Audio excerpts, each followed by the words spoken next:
guys, what is going on? So I've got two workouts today, so I'm gonna split my workout into two different sections. I'll do my first session, then I'll probably wait an hour, maybe hour and a half, and then I'll hit my second session. My first workout of the day is going to be just cardio and core. And so a lot of times I'll break that into the two different segments, because when I'm doing core, I really wanna focus on getting great abdominal activation, low back, glutes, the whole 9 yards. Really want to give it the attention that the core deserves. I feel like a lot of people just kind of half-ass their core work, and then they end up with low back pain, hip problems, just all kind of other injuries. And so it's a great way to make sure your core stays really focused upon and strong. So here's the first workout of the day. I'm going to do cardio core, 10 rounds. I'm going to do 10 calories in the assault bike. I'm going to do 50 GHD Swiss ball style setups. I'm going to explain that, so don't get crazy if you don't have a GHD, or if you don't have a Swiss ball, I'm going to give you variations and versions that you can do with either one of those. So 10 rounds, so it's going to be pretty quick. I'm going to sprint the 10 calories in the assault bike. I'm going to make sure my form is impeccable on the GHD Swiss ball setups, but I'm going to drive through this pretty quick. It won't take me very long. So let's get ready to go. All right, gang, so obviously I don't have a GHD. What GHD stands for is glute hamstring developer. If you're a CrossFitter, or you've seen the CrossFit games, or you've been to a CrossFit gym or whatever, you'll know what a GHD is. I don't particularly have one. It wouldn't be a utilizable piece of equipment for me to have in my studio. So what I use instead is just an old school Swiss ball. And so I'm going to create my version of the GHD using a Swiss ball. If you don't have a Swiss ball, you can actually just get on the floor and do an old school style sit-up, just making sure you're getting really good range of motion, proper form. So I'm going to show you one really quick before we even start the workout, so you can see how with the GHD your feet are locked into the device and you can really overextend on the backwards motion. It's more challenging to do that using a Swiss ball. So what I like to do is have my Swiss ball close to the wall, so I can actually use the wall as my foot anchor. So what I like to do is have it sit here. I anchor my feet against the wall. You can see I've got kind of like a 90-degree bend here in my knee. And what I'll do is, when in my first few sets, I like to really make sure my core is activated. So I really like to come back as far as I can and feel my core. And then I like to come up and feel that squeeze at the top. Noticing how I'm coming all the way up and almost overextending. Sometimes I'll even overextend and reach and touch the wall to make sure that I'm getting full range of motion. Now, the warmer I get, the more I'll be able to get on the descent. I'll be able to get deeper here, but that's about as deep as you can go on a Swiss ball, and that's plenty because I can feel my full core abdominal activation. My hip flexors are even engaged, which is really the challenging part. That's what's going to wear out on you first. So really get comfortable, get a good range of motion, get good speed. It's okay to be a little bit quick as long as you're under control and your abs are flexed the entire time. Like right now, my abs are super flexed, super engaged. That way I'm getting constant activation on the movement at all times. So I'm gonna rip 50 of those off in between 10 calories on the assault bike.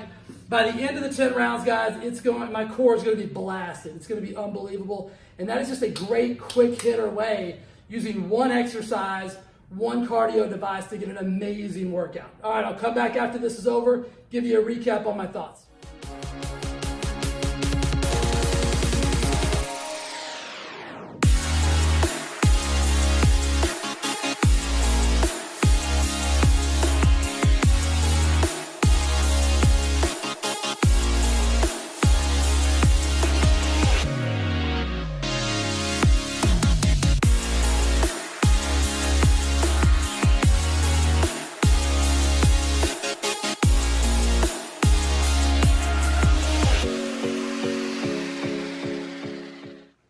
Okay, team, a little recap of today's cardio core session.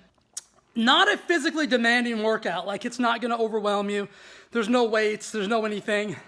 The 10 calories times 10 on the assault bike, 100 calories total, pretty easy. Even if you really send it, like really smoke it on those 10 calories, it's not really long enough to really cardiovascularly overwhelm you. What was the most challenging thing was set 7, 8, 9, and 10, really 8, 9, and 10 on the GHDs. The hip flexors just get blown out by then, and they really started to tighten up and seize up on me. So that was one of the most challenging pieces of the workout, but again, it was more of a mobility structural issue. I just had to readjust a little bit, get my body in a little better position, and really focus on the quality of my movement. So that's the most important thing I want you to focus on during this workout is the quality of your movement. Now, I did 500 GHD setups, guys. That's a lot, okay? So don't do that if you're somebody who doesn't do a lot of sit-ups. If you don't do a lot of core work, don't start with 500. Cut this in half. Do 5 rounds of 10 calories and do 5 rounds of 50, or even cut it a little bit more. Do 5 rounds of 10 calories and 25 GHD sit-ups, Swiss ball sit-ups for 5 rounds. It's more about the quality of the movement, more about the quality of your mobility, the abdominal contraction, the entire core work. It's not about banging through the workout as fast as possible. This is not one of those sessions. This isn't a best of time, anything like that. Your time is really irrelevant. You need to be moving at a brisk pace so that your cardiovascular, your heart rate stays elevated.